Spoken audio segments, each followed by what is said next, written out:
Good morning, everyone. I see that we are at 9:30 Central Time, so I think we'll go ahead and get started. I just wanted to take a few minutes to welcome you all to the training today on student learning outcomes. Happy to have Natasha and Laura with us again. Some of you may be familiar with them because they have been to Tennessee a couple of times as we've been working on this project with ACRO and NASPA. So it's been now well over a year since we had them in the state, and they were doing an initial training with your vice presidents for student affairs as we begin to think about the comprehensive learner record work that we've been engaged in for now 2 years with ACRO. And we're at a place right now where we wanted to bring in some more folks to have the conversation about how we look at developing student learning outcomes for those activities that occur outside of a class, because we are, as you know, coding for high impact practices in our courses, our credit-bearing courses, but we want to think about how we also record and document evidence of student learning that's occurring outside of our classrooms as well. And so that's the intention behind today's call. Hopefully all of you got a copy of the Comprehensive Learner Record proposal for Tennessee. It was attached to an email confirmation that I sent out to everyone. If you didn't receive that, please let us know. But this is ongoing work. We are right now piloting with Volunteer State and TCAT Shelbyville using our warranty card that we have in the state of Tennessee to make it available electronically and validated through a third party, and making that so that when the student shares that warranty card with an employer, they're able to open that electronic document and see the specific learning outcomes associated with that technical certificate. And so we're excited to hopefully anticipating that we'll share that demonstration of that work to all of you by this fall. And that will be our first effort foray into showing how we could have something electronically that can be shared with employers and students to document their learning. And really, at this point, is going to be a great way to launch us into thinking more extensively about the transcript and how we would do that with an electronic diploma in the future that would be linked to that electronic transcript. So excited to continue to have this conversation with all of you today. And at any point, if you've got questions, feel free to reach out to myself or our fellow team members. And with that, I'm going to go ahead and let Melinda jump in and introduce today's presenters. Thank you, Heidi. Welcome, everybody. Good morning. We're very fortunate to be led today by two illustrious presenters, Dr. Natasha Jankowski. I'm sorry, Natasha. Is the Executive Director of NILOA, the National Institute for Learning Outcomes Assessment. She's also a Research Associate Professor with the Department of Education Policy, Organization, and Leadership at the University of Illinois Urbana-Champaign. She's co-author, along with her NILOA colleagues, of the books Using Evidence of Student Learning to Improve Higher Education and Degrees That Matter, Moving Higher Education to a Learning Systems Paradigm. And Dr. Laura Wankel is joining us. She's the Senior Advisor for Strategic Initiatives to the Senior Vice Chancellor for Educational Innovation at Northeastern University. She's been an active member in NASPA, Student Affairs Administration in Higher Education at both the regional and national level in a number of leadership positions, including Regional Vice President, Executive Committee, and Chair of the NASPA Board, and has written many books, including the most recent Higher Education's Road to Relevance, Navigating Complexity. Thank you both so much for sharing your wisdom with us today. And at this time, I will hand the meeting over to you. Thank you so much, Melinda, and welcome everyone. Happy Wednesday. We were just talking about my need to reinforce what day of the week it is in these very interesting times. So in case you were wondering, it's Wednesday. I am delighted that Laura and I are here to talk about all things assessment and thinking about how that fits in with student affairs. I'm going to throw up a PowerPoint for you for us to think through. some of these elements. But thank you for joining us. Unfortunately, just as a thing for Teams, because we are outside of your Teams network and system, we cannot see your chat. However, the way that we're going to set this up is that we're going to spend half an hour chunks on different topics. So I'll do the first half an hour, sort of getting us set up on some background framing that I'm asking you to chat. So please get in the chat. Melinda has graciously agreed to fill us in on things that you are saying, but really it's also for you to think and form your community of practice in your work in that space. So please do engage with the chat, but if you're sending something directly to Laura and I, we just can't see it. So, you know, flag it for Melinda to say, please say this out loud. And so in the first half an hour, get into the chat. I'll get some framing things down. Laura's going to then take you in the next half an hour through some nuts and bolts and give you materials and tools to do the work. And in the last half an hour, we'll go through examples, resources that exist, and please feel free to unmute at that point, ask questions. We pulled together different examples for where the work wants to go that we think might be useful to you as you do it, but this is also a great opportunity to pull from Laura amazing expertise areas and ask if we know about any institutions that are doing something that you're looking for or different types of materials. So please know that we have sort of the opening framing and chatting. Laura's going to tell you how to get it done in an awesome way, and then we'll think about examples and move in that direction. So thank you so much for being with us. I already mentioned about the chat, but please do chat with each other. You will be the ones that do this work after we are gone from our virtual encounter today on a Wednesday in June. And so please do engage with each other to share. It's one of the best ways that you can learn and decide what of the things that we're talking about make sense to you that you want to engage and move in that regard. So thank you so much for your patience in there. For those that are not familiar, the work that we do, and I'm sort of pulling from for the opening framing, comes from the National Institute for Learning Outcomes Assessment. So I'll give you my very short. We are a research resource institute that looks nationally at how are folks going about assessing student learning, what works in what ways, for whom, and at what times. So anything that I mentioned and talk about, you can find on the website. These are all open access resources. It's learningoutcomesassessment.org, or you can search NALOA. And we're not the lacrosse organization that has the same acronym. So if you're like lacrosse, learning outcomes, go with the learning outcomes group and you will be fine. But I wanted to take a little bit of basics on what are we talking about when we get into assessment, because there's a lot of different things that we think within our own communities. There's a lot of confusion on the ground, and we don't really have clear definitions. So it's always a good place to say, what are we talking about when we're talking about assessment today? So I want to start with sort of the widest, most agreed upon definition, which is really thinking that it involves the systematic collection, review, and use of information about education to help us improve student learning and development. So we're thinking about what are our processes to collect, to look at that, and think about how to use that information to advance student learning in different ways is what we mean in that space. That does not just mean that it's grading and that's it. It doesn't just mean standardized tests. It's thinking about what are our institutional processes for having space and conversations about this data with our learners so they can reflect on their learning, where they're learning it, how they're applying it, and where those things fit together. It is a discipline and a scholarship, so if you want to get, super geeked out on all things assessment, I'm happy to send you more articles than you want to read on the topic, but it also means please engage as you are making decisions and doing this work. This is also an opportunity to write about what you are doing and share that with others in the field. So if you're interested in those opportunities, please also let us know, but do also think about not just doing the work, but getting involved in the active thinking through and writing about the work that you're doing. And then the last sort of point on assessment I think is helpful to get off the table is that we don't just do this stuff because someone said we had to. So yes, we do have compliance requirements. Yes, assessment is a part of our regional accreditation efforts and a lot of our specialized accreditation requirement in that regard.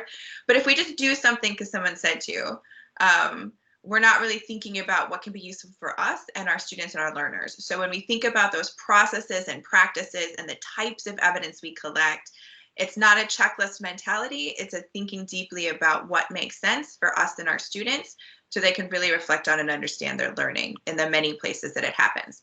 So if we think about assessment then as not those things and other parts, but that sort of gets us to where I like to sit and where we see, I think, most folks when they're engaging in comprehensive learner record are really thinking, how do we put together the different places that we have evidence of learning? Is that it's an exercise in argumentation. It's an exercise in evidentiary reasoning. So we take a handful of different examples and moments in time of students saying that they can do these things, and we draw larger inferences about, are they competent? Can they do it in a situation over here? And we put this together to make an argument about why we do the things that we do for our students, and why we ask them to engage in that process.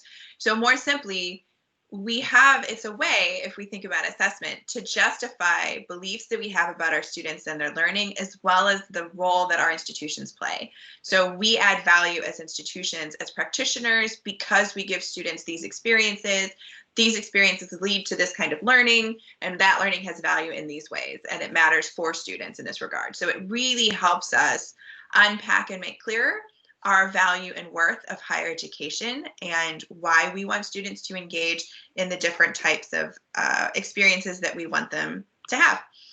So I want you to get into the chat and share, does that line up with what you're thinking about assessment at all? Are you like, lady, it's early on a Wednesday, that's some crazy evidentiary argument reasoning stuff. I would love to have you guys get into and have a bit of discussion on, when you think about assessment, what do you think about?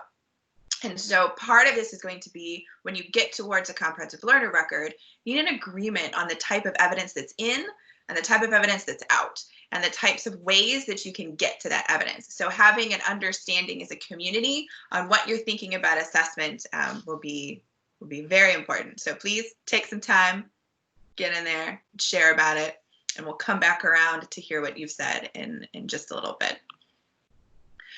So when we think about if assessment becomes ways that we make arguments pulling from information from different sources and places, what we're seeing as part of that is a national movement to really think about, how do we make a more aligned, integrated, coherent learning experience for our students in and out of class, and also in their student employment journey. So we know, we hear things from students like, why do I have to go and participate in this activity?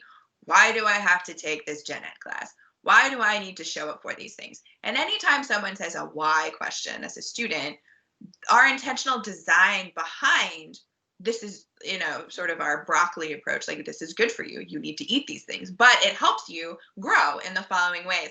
It's not clear. So we have sort of a transparency, clarity, and design issue. But we are seeing a better move towards thinking, how do our different pieces within our whole institutional experience fit together to be coherent for our students? Because our hardest piece for our learners is transference of knowledge. The thing that I learned to do here, I can also do over here, and I can apply over in this other context. This is really important because a lot of our students show up and they just feel like they're asked to do things that make no sense to them. So they're like, what do I need to do? And we're like, no, just go over here and sign this form. And they're like, oh, okay, just get in the llama. And they run around and it's very incoherent. They aren't even sure what questions to ask. I mean, I don't know what kind of conversation you would have with somebody if they asked you to get in a llama. I don't know what question I would ask to understand that as it's happening. I just get in the llama and hope for the best. And we shouldn't have our learners showing up at our institutions and just sort of hoping for the best and hoping that they get through and they've met requirements and they've had a meaningful learning experience. So when we think about it in that way, I love this example. This is from a community college in Ohio, where they took data points that they had gathered from institutions from when students, when they first said they were interested in attending. So the first moment that I'm like, maybe I want to go here, to when I show up on the first day of class. And all the different offices and procedural situations that they had to move through, when they put it together and looked at student flow through, it looks like a game of chutes and ladders. And we should not have an educational journey, especially to even just show up. You shouldn't be exhausted by the time you finally show up to your first learning experience because it took you so much to get there. You should be feeling refreshed and good about your experience and excited to be there. So thinking about not just, are we looking at learning that happens out of the class? Are we looking at the experiences in the class? But how does a student experience the entirety of our institution, and how are we setting them up for success through every instance that they encounter is a really good place to go, and having conversations to help move us there. The comprehensive learner record helps us understand that, because it helps us start to see connections between, well, we're doing this type of learning in this experience. That's the same kind of learning we want to go for as an institution. So where do we see in our own community points of connection where we have shared interest? So it's not only thinking about a great way to document learning from different places for the student, so they can take it around and say, look at the fulsomeness of my educational journey and all the different things that I know and can do. But it all helps us make sense of the connections between our work, and it helps our students make sense of the connections. So they're not confused in a llama. They understand what we're asking them to do, why we're asking them to do it. They've got that social capital without having to ask for it and know how to navigate, and they can engage in that regard. So that's sort of how these things fit together.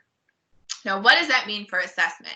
So if we were talking about assessment as this evidentiary reasoning, not because somebody told us to do it, but because we're looking at our processes and practice, what that means is that assessment's not just about reporting, here's what I've done, thank you very much, or compliance, check the box, I did what you required.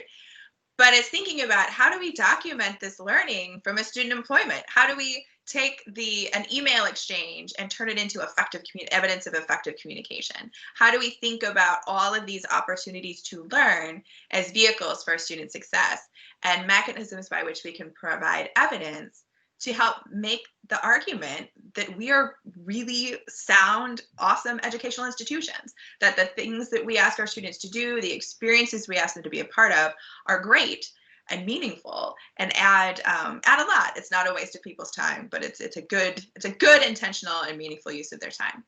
So we really need to think about our learning design. Assessment then helps us think about, how does why we're asking you to do this intersect with the beliefs that we have about the purpose of education, who our students are and the type of learning that they need, and the types of demonstrations that we can capture from that as it goes. So it becomes much more design oriented. How are we thinking about how these things fit together in meaningful ways? Now, if this seems very high level, don't worry. I'm putting a lot on Laura. She's going to break it down in ways that will help you. But what I want to know from you guys is, we had the sort of, how does this line up with what you're thinking about assessment and that definition? But are you, in your own practice, in where you sit and where you live, are you seeing movement towards that more sort of connected and systematic view of learning in your own work or in your institution? And where do you see some opportunities to further that? Because I think that can be also a great place to think about where to move and how to start focusing our attention in different ways. So please take some time to share.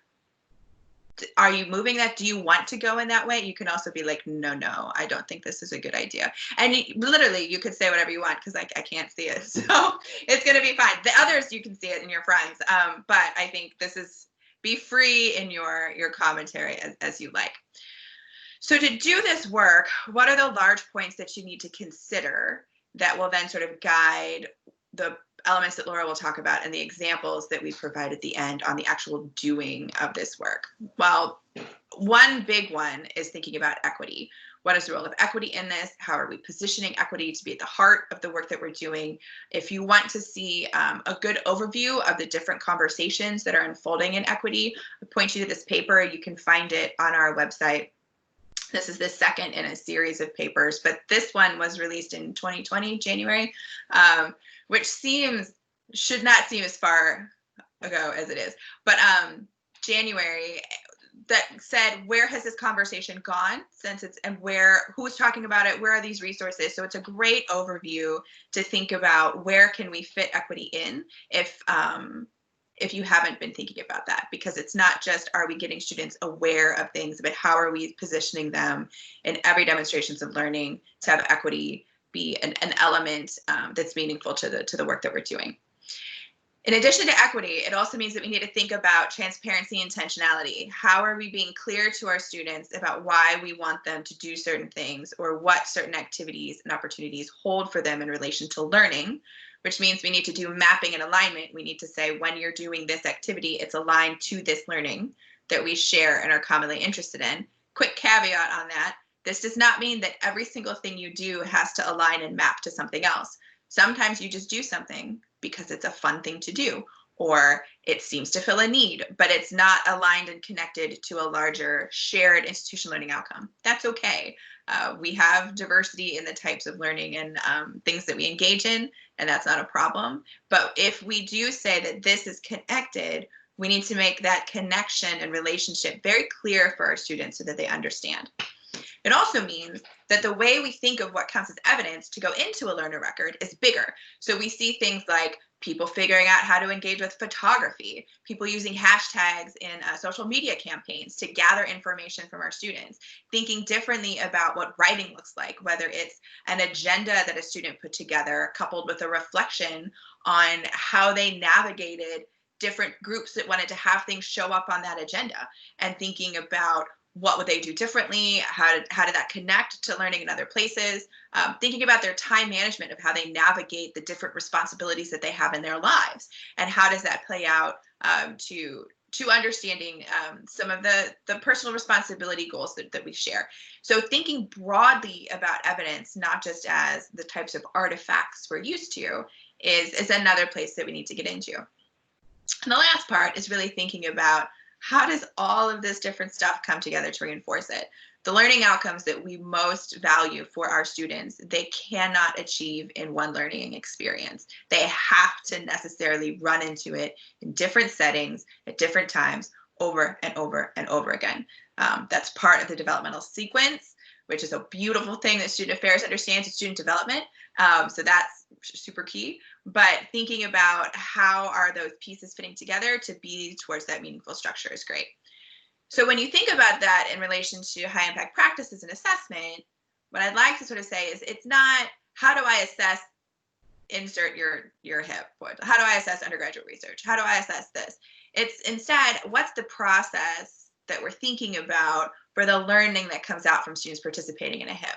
A lot of times we've seen nationally, it's about doing the high impact practice. It's not thinking about what learning that high impact practice gets a student towards. So if it's intentionally designed to help get to that learning, how are we going to examine that learning that's there? So, and that integrates then assessment and the high impact practice instead of keeping them separate.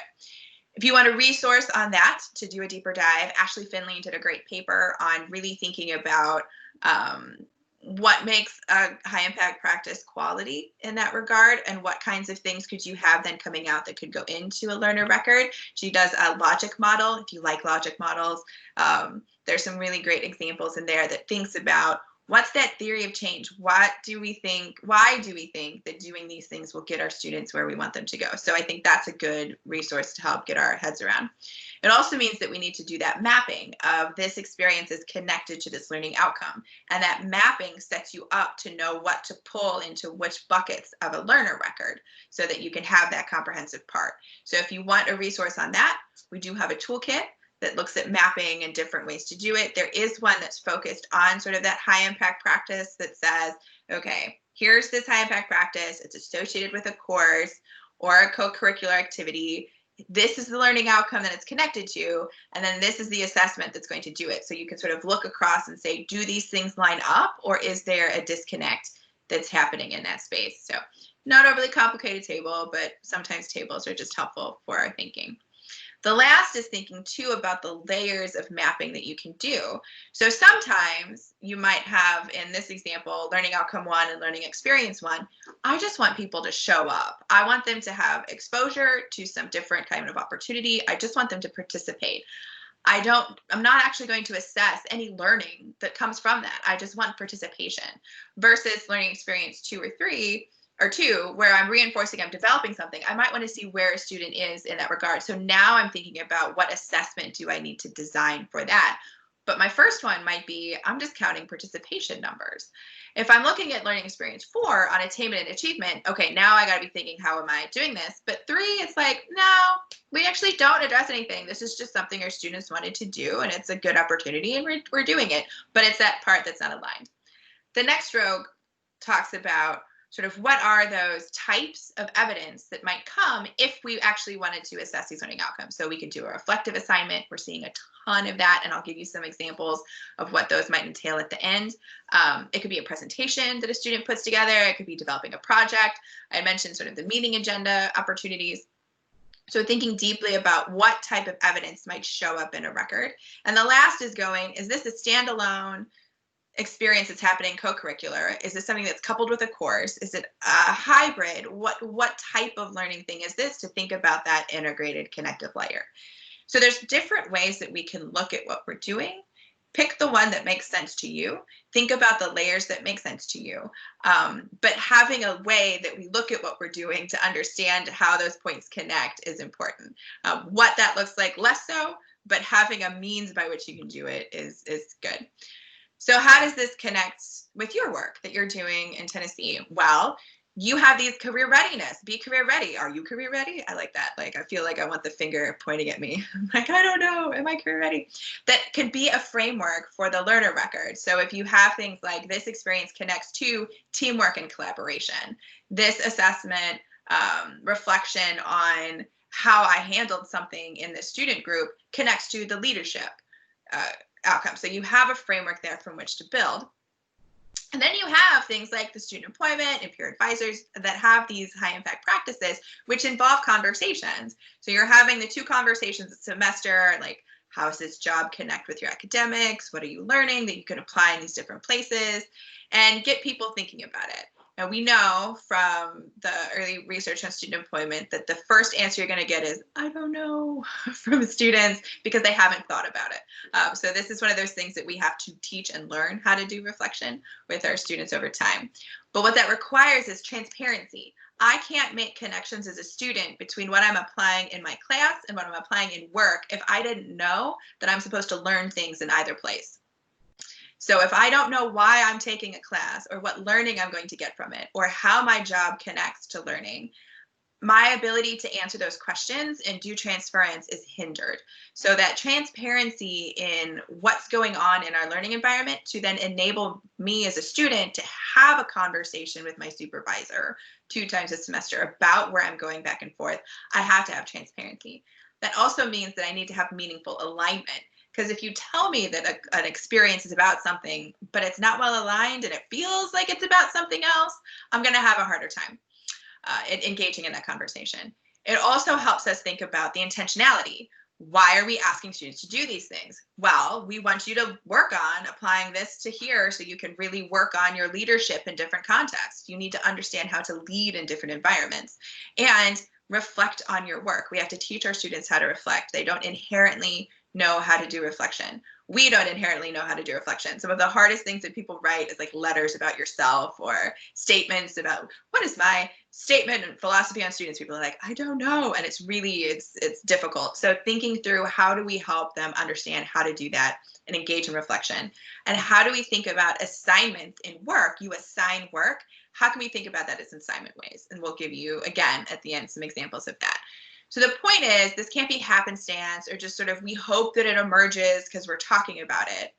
We have to ingrain this in as part of our process. So it becomes, those conversations are mechanisms by which we can capture and document evidence of this learning. So yes, the conversations can flow, but if we count on, through a conversation, that hopefully somebody will make sense of something. There's a phrase about eggs in baskets, and that's the phrase that works in this regard. But all of those different elements line up with the Tennessee Board of Regents comments on HIPS, that there needs to be curricular intentionality, that it needs to be integrated, that there has to be a pervasiveness of practice, that there's institutional context, that there's student communication. So all of those elements that we talked about are already key recommendations for implementation on the website about doing this work. So we're not saying anything that's crazy. It's now thinking about, how do we do that in our practice? And so when we think about how do we do that in our practice, the best person for that is Laura Wankel. So I'm going to turn this over to Laura. I will be her slide advancer. But yes, thank you. And we'll come back around and talk and keep chatting, putting questions in and all of that. So good morning, everybody. I teased Natasha that she selected a photograph of me that was probably 10 years younger than I actually am. So thank you, Natasha. Could you advance us to the next slide, please? As we've been discussing, we recognize that learning happens everywhere. I think somebody, you might think of George Koo, who is often referred to the artificial boundaries that exist between academic affairs and student affairs. And we know full well that although we organize our institutions into nice, neat organizational structures with who reports where and nice straight lines and boxes, that truly is not how our students are experiencing our campuses. For them, it doesn't really matter to them where somebody might report or whether it's academic affairs or student affairs. How they perceive their experience is really as a whole experience and not something that separates from one place to the other. You can move us. I can't do this myself. Can I take control? I have a button that says take control. Can I? Ooh, if you click it, you can take control. Go for it. Okay, do I have it? Ooh. I think I do. Okay. So we've been talking about the comprehensive learner record, and in fact, it's really intended for us to do exactly that. Take a holistic view of the learning that's happening on our campuses and help our students learn to identify and record what they're learning, where they're learning, and how they're learning it. So for some, to some degree, it's clear that it's trying to help them, going back to the notion of transparency, to make those connections, because we know frequently students are not able to make those connections, to transfer knowledge, which again, we know full well is one of the more difficult elements or aspects of learning, the ability to transfer knowledge, integrate, and use it effectively in different contexts. And also we know full well that many of our students struggle to articulate what it is they know, how they know it, and being able to look at the entire university as an ecosystem that provides opportunities for them to learn is really what the comprehensive learner record is attempting to set forth. So when we think about student affairs, we certainly know that a lot of learning and discovery and growth happens outside of the classroom. I'm sure if each of you were to reflect for a moment on the I like to call them the epiphanic moments that any of us might have had, or pivotal experiences. It may have been as a result of a conversation that you had with a faculty member or with another student in a residence hall. The kinds of things that we learn, both formally and informally in student affairs, truly can have a very significant impact on what's going on for us and for students. So as we look at that a little bit, when you think about the co-curricular learning and you consider all of these potential opportunities of places and spaces that the learning can in fact occur, and I'm sure for those of you who are operating these programs know full well that those students who are serving as orientation leaders or health peer educators or academic advisors or on a judicial board, whether a student employment opportunity in the many, many different roles that we provide to students for student employment, whether it's as a someone who is officiating intramural games, or answering phones, or providing admissions tours, or doing some form of peer advising. We know full well that the kinds of things that are happening are very, very high impact opportunities. When I think of volunteerism and Habitat for Humanity, or tutoring students at a Boys and Girls Club, local Boys and Girls Club, or participating in environmental projects. I'm sure the list, if you stop to think about it, even within your own programs or that are available on your campuses, we all recognize that there's truly a very broad array of opportunities for students to participate in. So great, they're participating, but what are they learning? I highlighted in bold some of the items that came from the Be Career Ready, but clearly we know full well that there are in those co-curricular experiences that, were just identified on the page before, there's all kinds of ways for students to learn. These are just a sample of some of the skills. I'm sure that you have many, many others. and whether it's interpersonal skills, presentation skills. When I think of information literacy and how the definition of that has completely changed for, in fact, the American Association of Librarians altered their information literacy definition relatively recently to include, because when you think about information literacy in our contemporary context, it's not simply being able to be a discerning consumer of information and legitimate versus a fake information, but also when you think of how people participate, they also are contributors to expanding knowledge. And these are all skills that we can facilitate the practice of and the surfacing of. So when you stop to look at it in student affairs, it's really a process of each individual student having their own personal journey and looking at how they're leveraging those various experiences and transferring that. So part of our goal is, how do we help students identify, or understand that the strategy, discipline, and resiliency they're learning as being an athlete is something that relates to their courses and relates to their professional development. These are all pieces of the puzzle for us in terms of institutional effectiveness. When we think about assessment, a lot of times when I would work with my teams on assessment, I'd get this kind of look on their faces. Why do we need to do this? It just seems something that's just a burden and being added on. It's very boring and time consuming. It's all about compliance. If only we didn't have accreditors, we wouldn't have to worry about this. But in fact, we know full well that that's not the case, because without assessment, it's just left to intuition. I think it's happening, and that's really just not good enough to believe in the kind of work that we're doing. We truly, as non-teaching educators in the classroom, have an obligation to facilitate the learning for our students and also the many other stakeholders interested in our institutions in providing the evidence that the learning that's happening in our programs and services, sort of justifies the expense of our existence. We can't just say we should exist because we do. We know that's not good enough, but more importantly, to really leverage the full ecosystem of our university and college communities. So when you think about defining assessment, we're looking at analyzing and interpreting evidence. We're looking at effectiveness. We're looking at it being an ongoing process for student learning. All of these are great, and I think these, provide us the anchor that we need.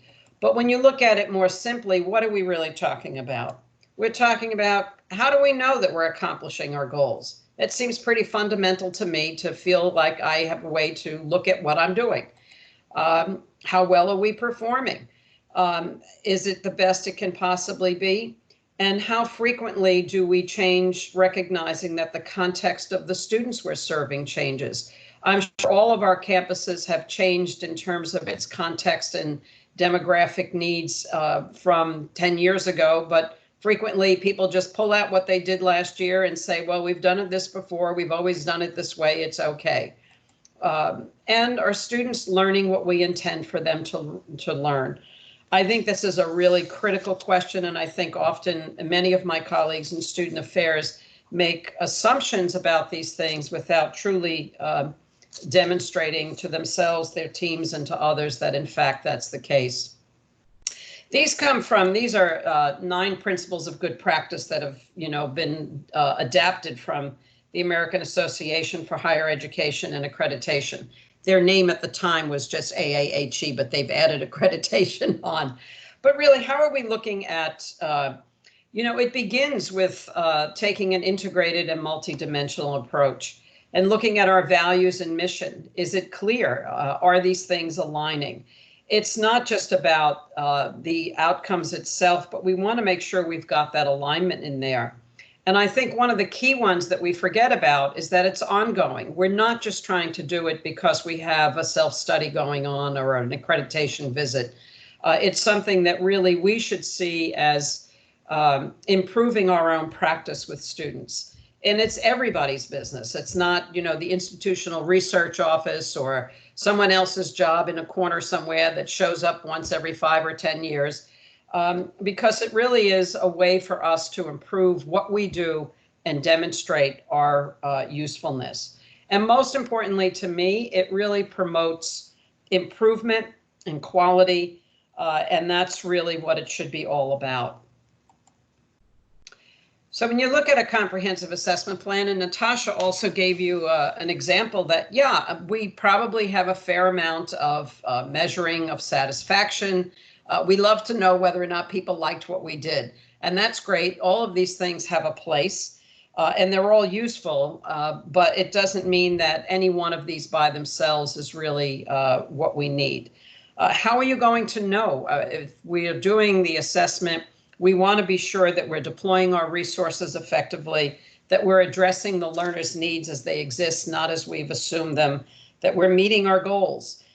So all of these are important. Today, as we know, we're going to focus more on the measuring learning outcomes as a specific assessment item.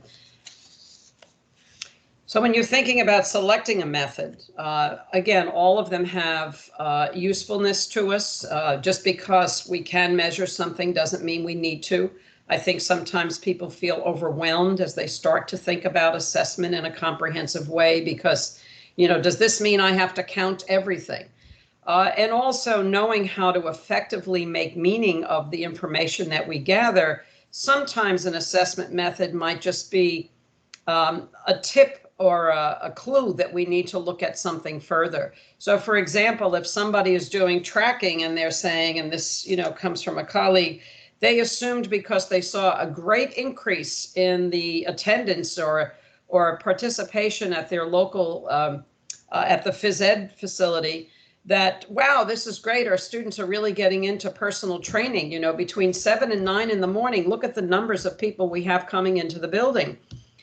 When they started to dig into it a little further, what they learned was they had a very large number of students who were homeless and were using that facility as a way to take care of their personal hygiene needs. It wasn't about, working out.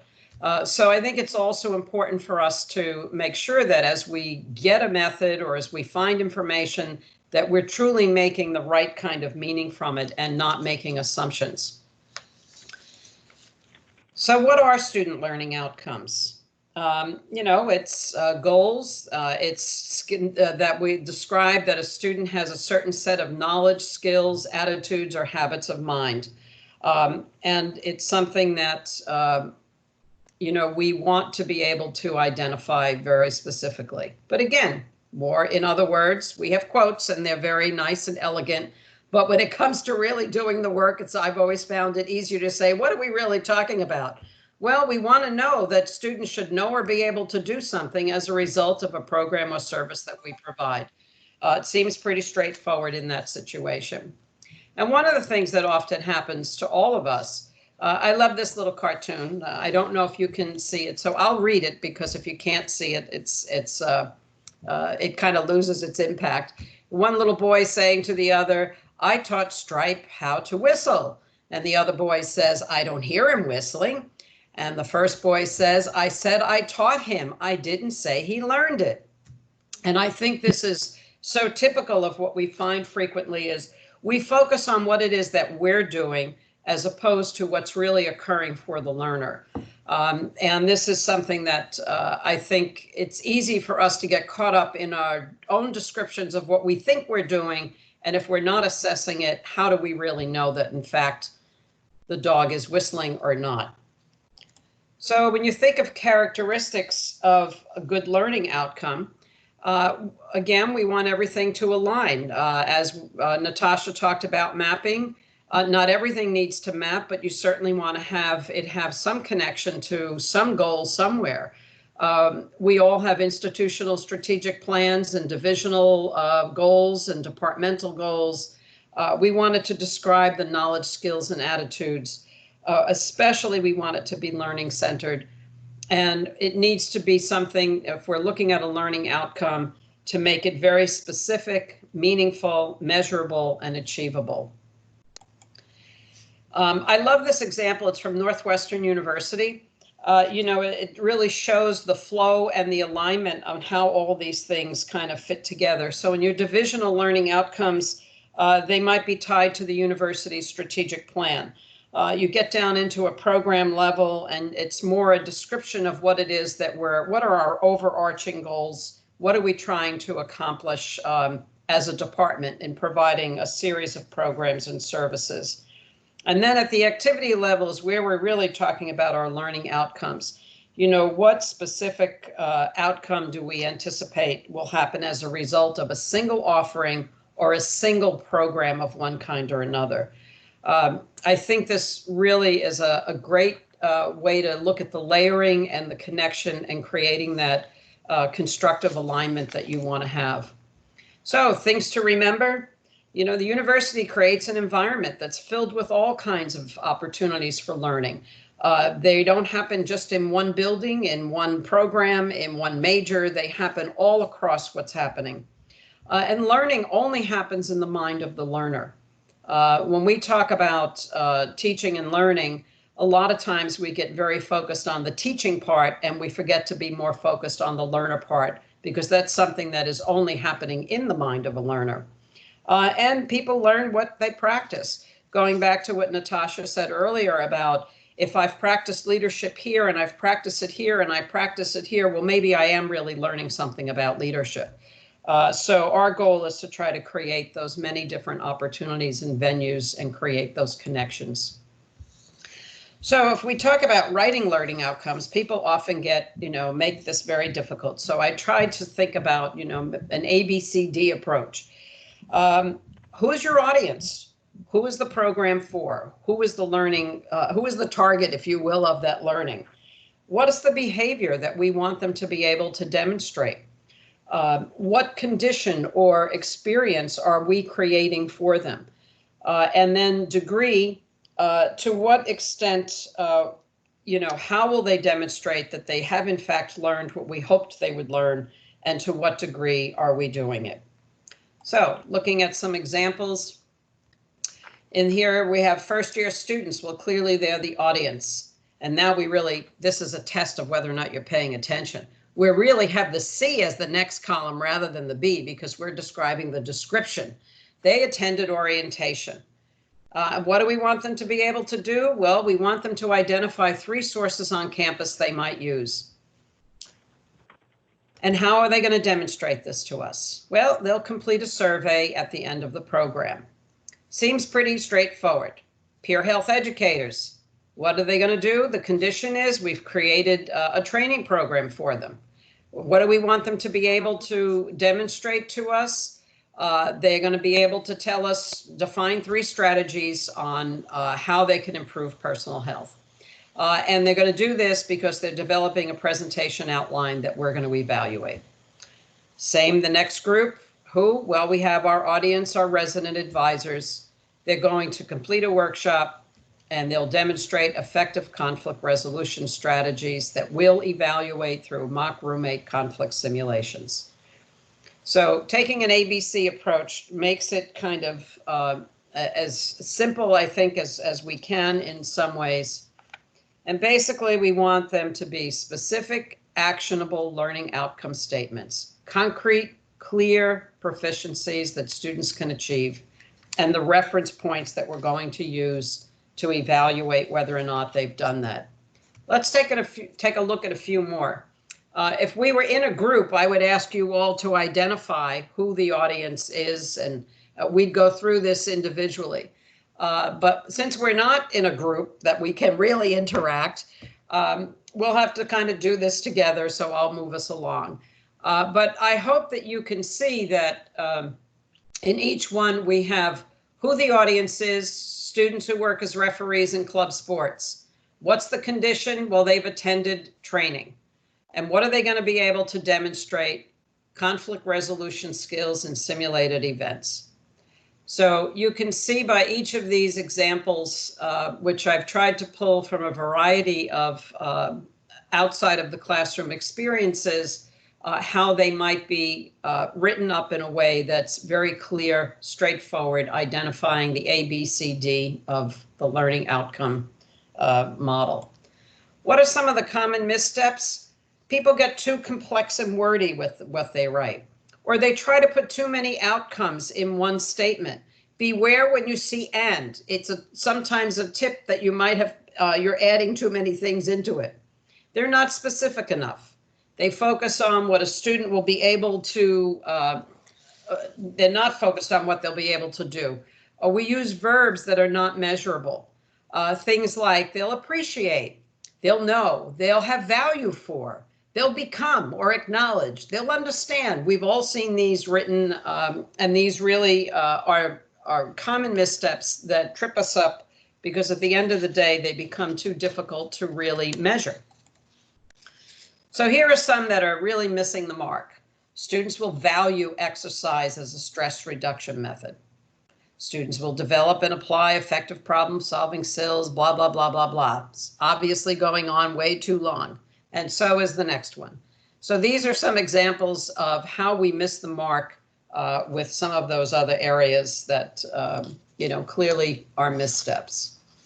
So when we talk about developing criteria, one of the ones that was in the example of how to write one was a term like effective.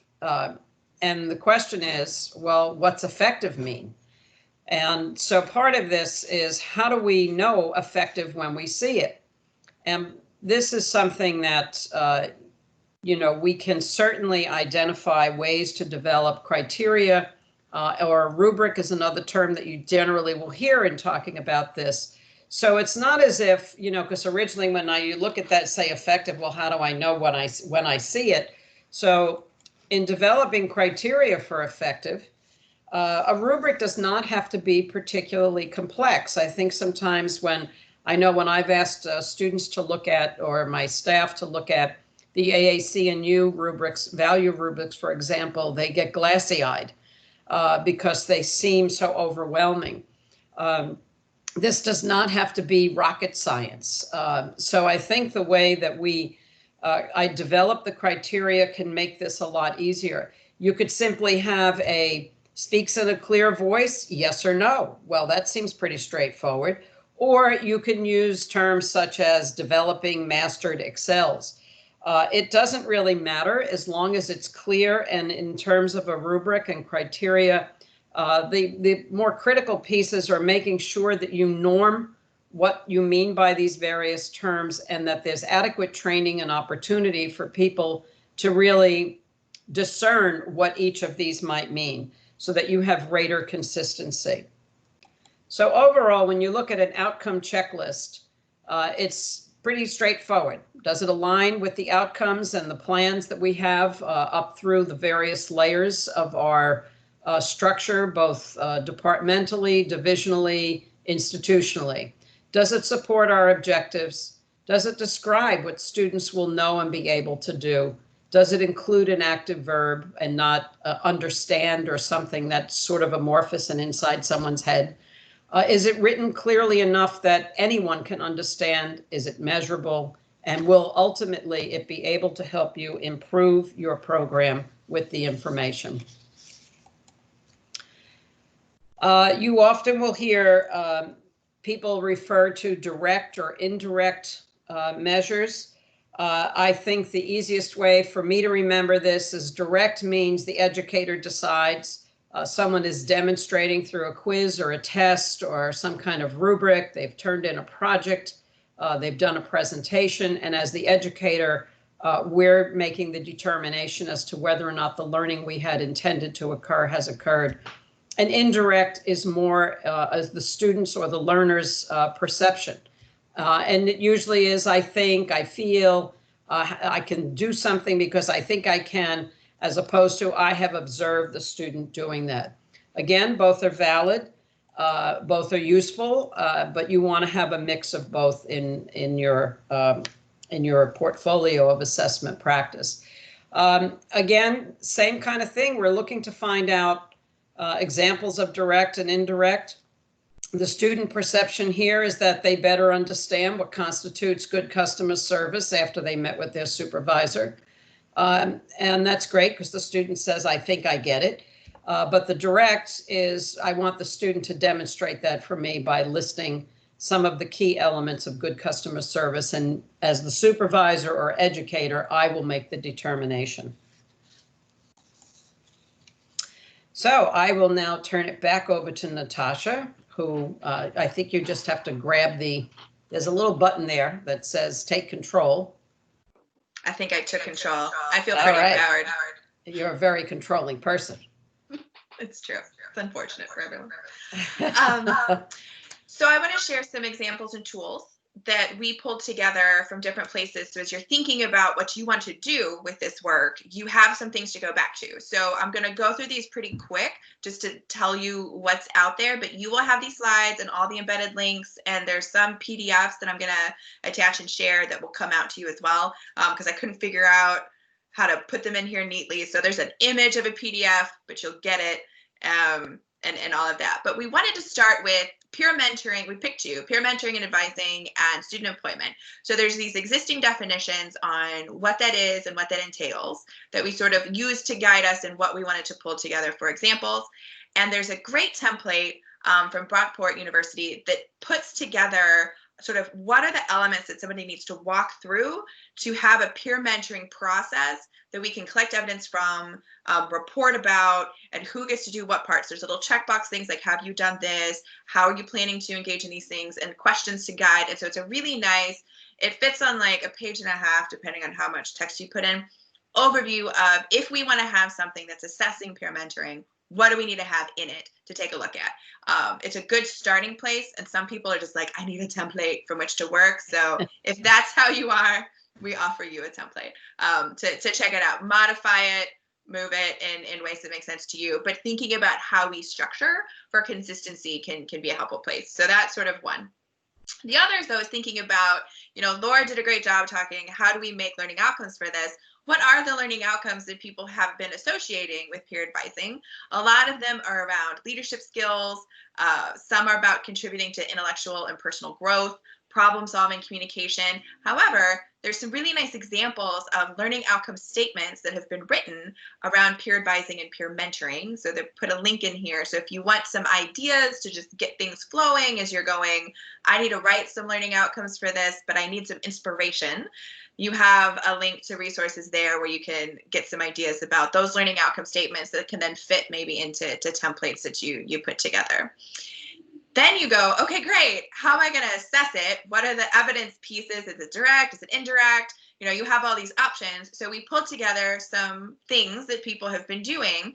One has been, which I just think is a really cool exercise, an assignment where those who are about to graduate, and this, it could be somebody someone who's about to leave from their educational experience. It doesn't necessarily need to be a senior in that regard. Writes a letter to incoming students about what they wish someone would have told them, what they've learned about navigating the institution. And so I actually can be a mentor and provide advice to someone that I'm not going to meet and see with, but it allows me to reflect on my experience and provide some information to others. But it gives us as institutions really great data on understanding our students' thinkings and things that we were like, we thought we made that really clear, but apparently we didn't. There's a lot of examples on assessments about reflecting on the mentoring experience in relation to learning outcomes. There's some good examples of pre-post surveys before people come into an experience and after they leave.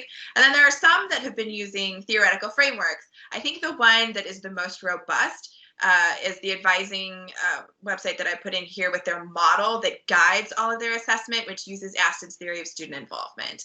And so it's a really interesting way that they have merged theory with why they assess the way that they do. And part of the peer advising effort is to have students understand that model themselves. So it's kind of a funky way to think about it. And then if you also just want to see sample reports of how have people written all these things together. So like at the end of my semester, I submit a report on my assessments. What have I been doing? How does this look?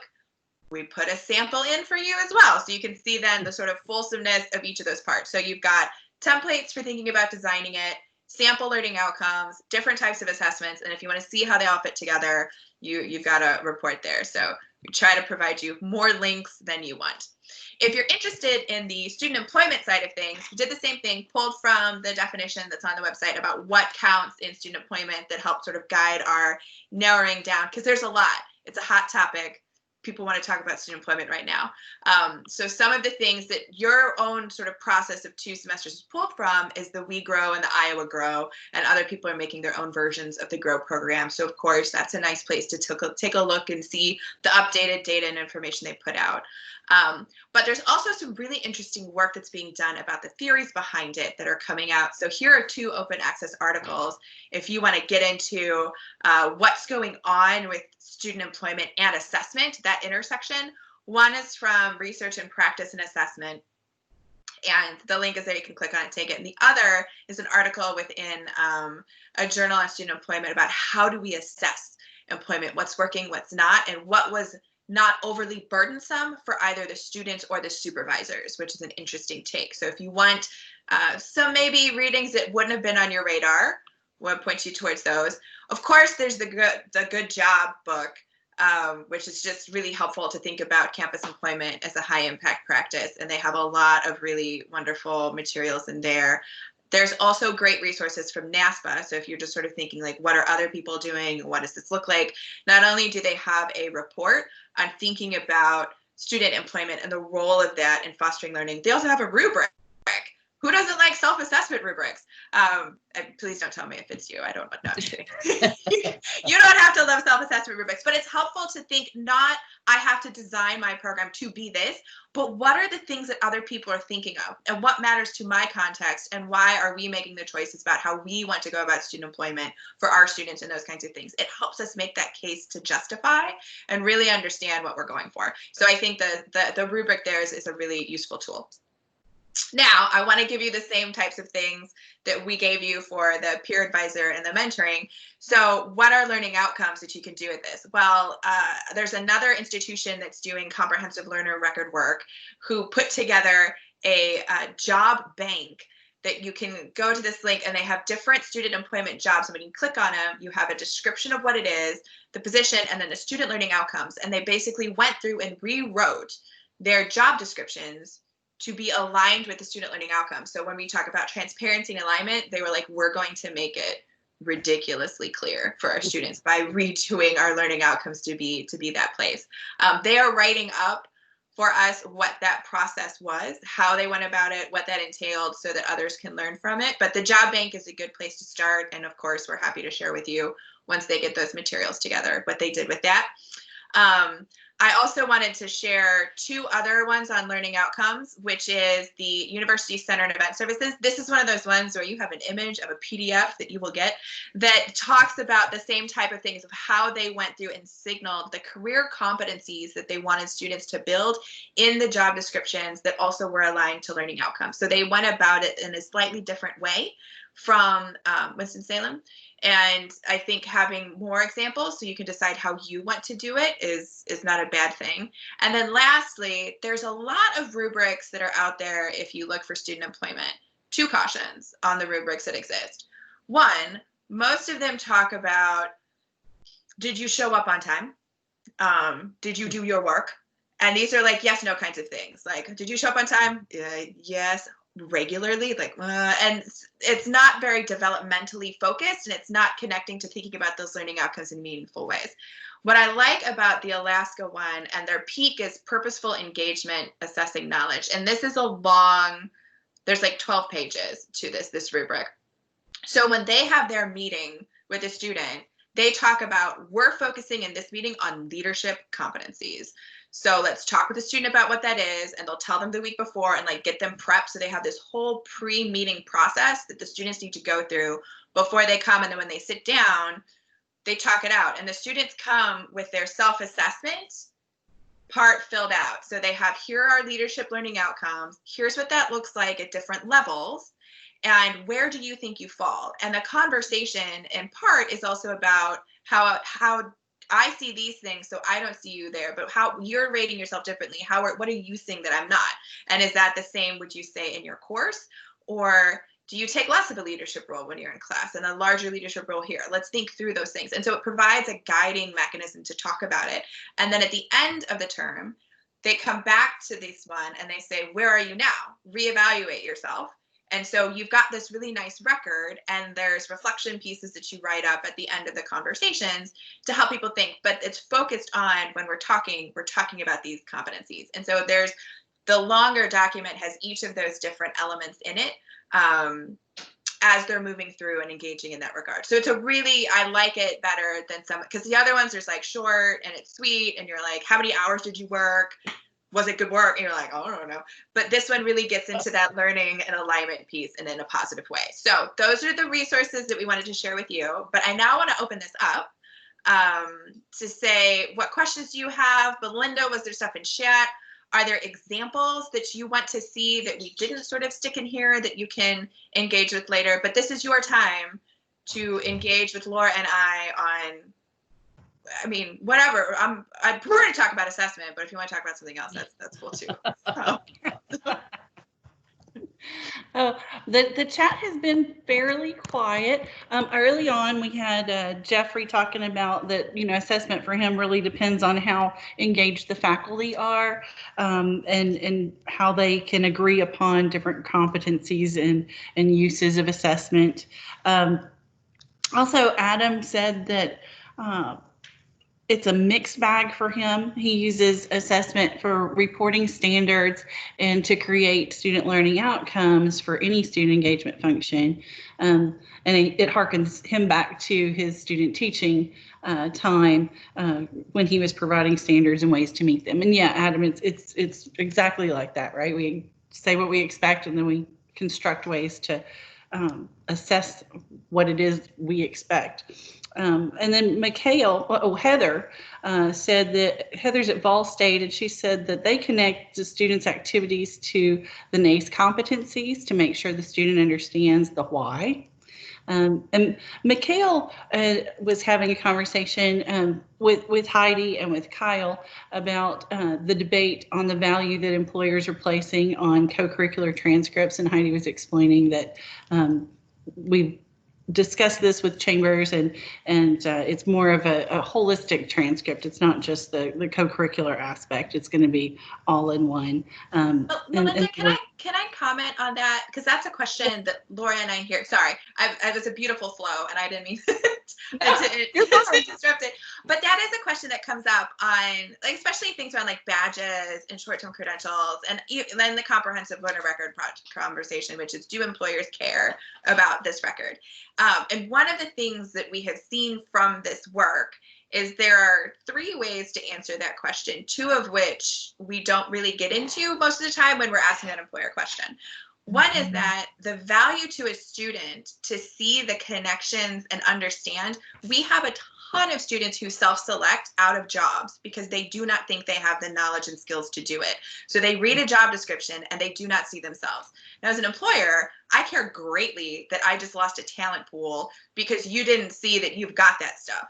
And as an institution, I care that it's like, how do you not know? We spent 4 years, 2 years, 3 years, 1 year, like we spent time doing this together. How could you have missed that? So there is inherent value because the student sees that I get to see, I understand, I know what I know, that I can now talk about it differently. I can provide examples that aren't just, well, I took a course, and the employer is like, that's great, but what can you do? And you're like, I can take classes really well, right?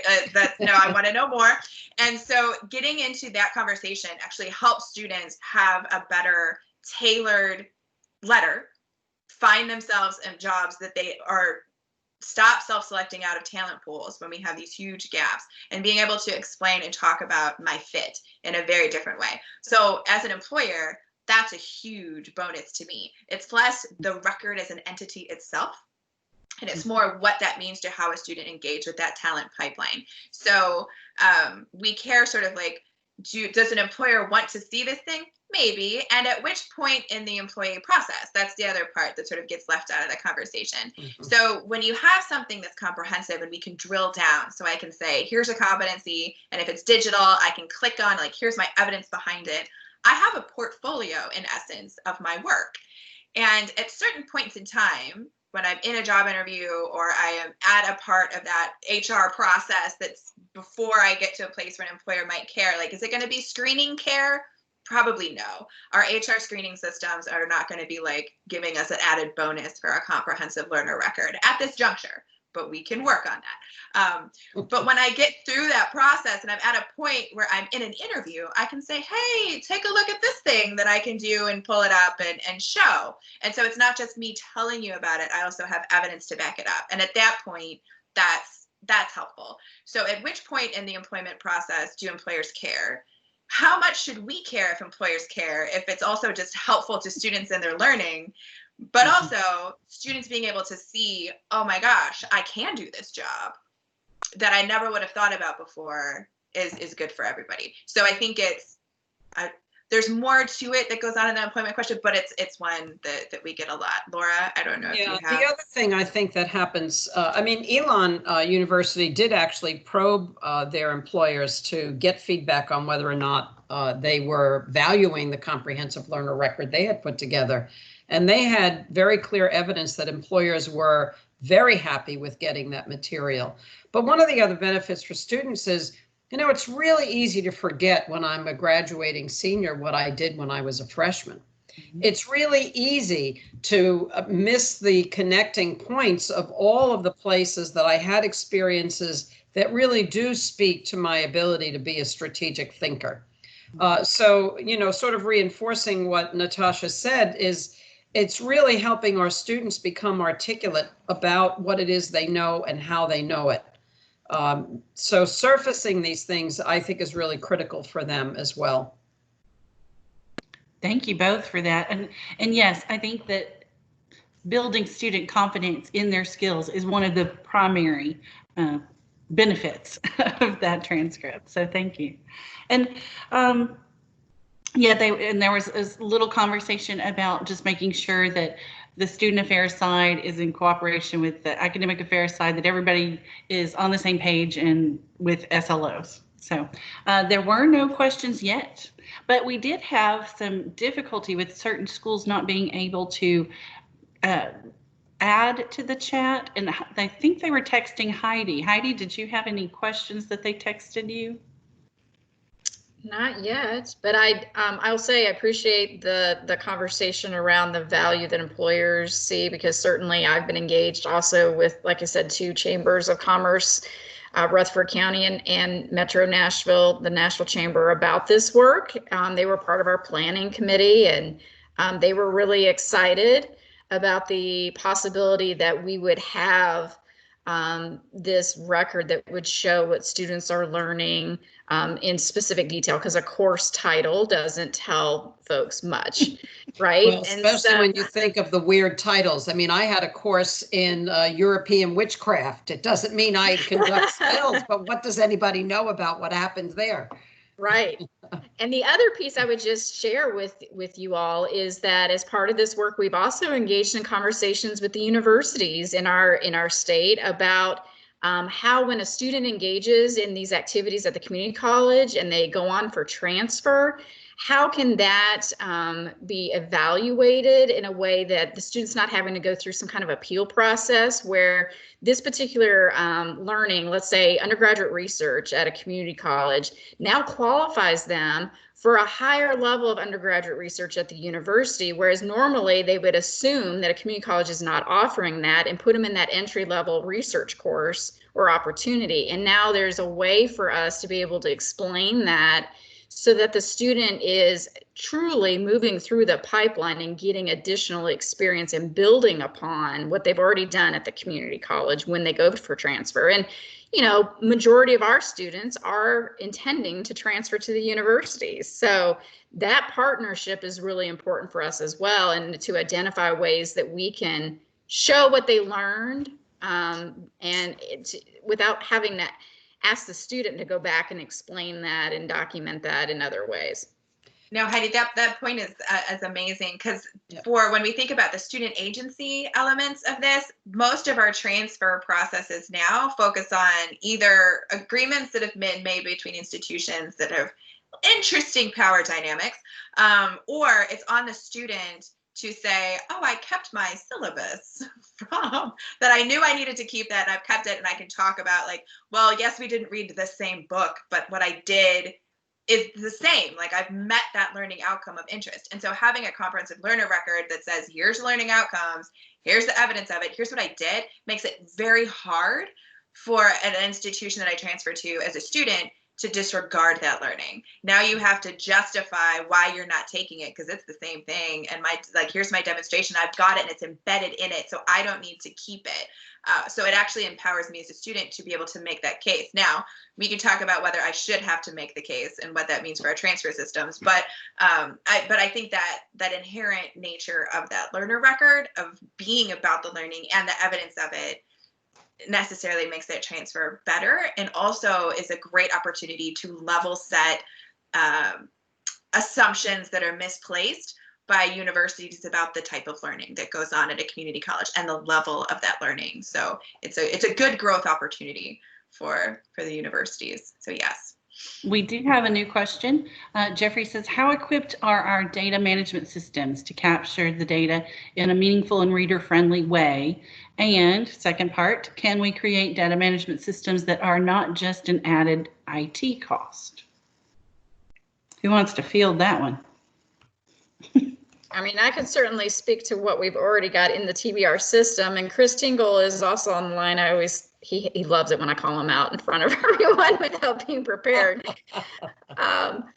But, we are coding right now our students' participation in credit-bearing courses that have a high-impact practice and in our Banner system. And so the advantage that we have as a system is everybody's using Banner. You don't see this necessarily in every state. Some schools are using different systems, so they can't transfer. For us, that's what's made this work exciting, is we can code that in Banner. And then if the student does go to a university, most of the universities in the state of Tennessee are also on Banner, so it's an easy transfer. We actually are, like I said, working on a pilot project right now with Paradigm. They're a company that is able to take what's in our Banner system and put it in a user-friendly format so that it's visually appealing. And they are working on that right now, so it won't just be the standard-looking transcript per se. And there are others in that space, but they are the ones that are going to be doing that demonstration for us right now. Chris, feel free to weigh in on how we're actually doing the data coding if you would like. Thanks, Heidi. We are doing the data coding using currently for the credit-bearing attributes course and course section attributes. And the goal is to try to roll those up to a higher level as possible to minimize the impact on the people that are doing that coding at the institution. When we start to talk about activities that are outside of credit-bearing activities, that becomes a little bit more challenging. But once again, what we'll try to do is reduce the impact as much as possible on the folks at the institutions that are doing that coding. So still in process on a couple of the new ones that we'll be introducing, but that roughly will stick with the current process as much as possible. The concept of interoperability has really been an important one that's been discussed extensively in this community of practice, if you will. IMS Global has just put out sort of a recommended set of standards in order to address interoperability. I'm pretty sure it's accessible on ACRO's website. Things for institutions to be mindful of or think about in trying to create a standard, if you will, so that this question of portability for students isn't some kind of obstacle.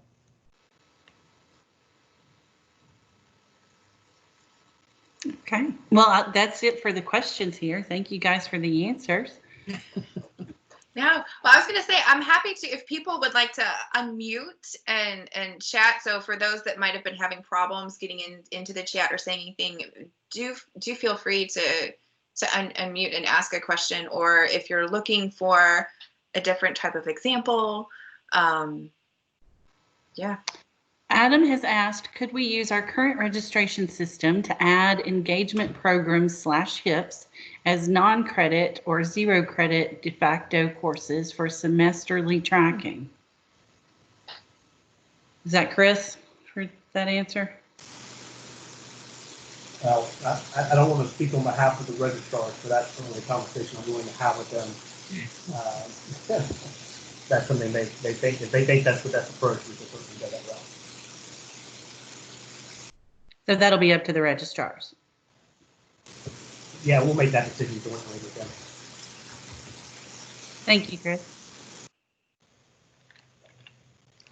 I think one of the nice things that we've seen from the comprehensive learner record work is a better understanding within an institution of who's got what data and in which system it lives. And so some of it had been when somebody puts in, you know, your purchase order for something, then we haven't thought about it for the last 7 years, so we don't know what they've collected or where it goes or who does what with it. And so having a mapping understanding of all the different data elements, and can we even import it to sort of start to do some intersectionality with our students and understand their experiences, has been some interesting conversations. So I would, the other thing, in addition to just having that nice knowledge of who's got what and where, is the ways in which people have approached it about data sharing, because some people can get very, this is my data.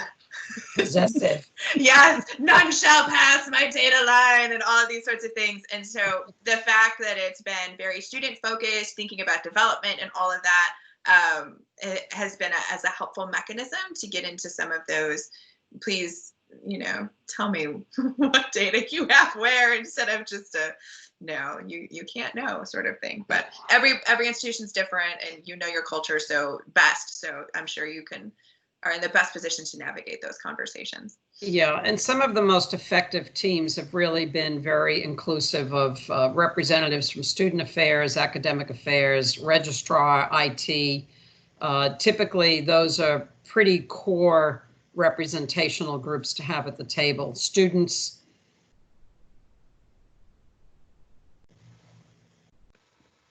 Yes, thank you, guys. Okay, are there any other questions? Comments, requests?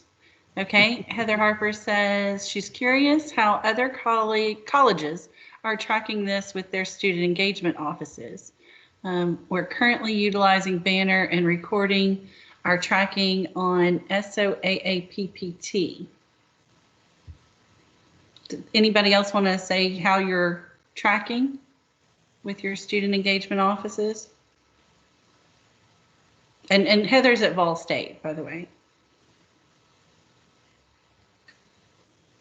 Well, Heather, maybe we can collect that information for you and answer that later. And there is a recommendation that our committee came up with. That's in that paper I forwarded out to everyone, the proposal about how we would start to record student learning outside the classroom. So there, Tim Amix was on that working group and provided some insight into how we would do that in Banner. So I'd also refer folks to the proposal. Adam Robertson said that they're using paper and Excel, hoping to venture into Banner soon. Someone said they use dynamic forms.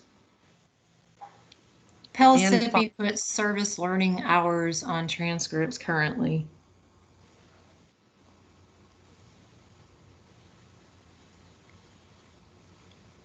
Nice. Thank you guys for those responses. Any other responses or questions? You guys have done us a great service with this session, Natasha and Laura. Thank you so much for this. Thanks for the opportunity. Yes, thank you for the opportunity. And sorry, we're a little wonky in our teams and doing our virtual, but I appreciate everyone taking the time to be with us, and also for the work that you're doing. This is not easy. It's time consuming in a lot of ways. It's going back and looking at practices that you've been doing and having some conversations with people that maybe don't want to talk about it. So thank you so much for doing this as a system and saying, let's figure this out and come together and have these collaborative moments. So kudos to you for the work that you're doing, and thank you for your perseverance in the face of tornadoes and 2020 and all of that. So thank you. And COVID-19 and everything else.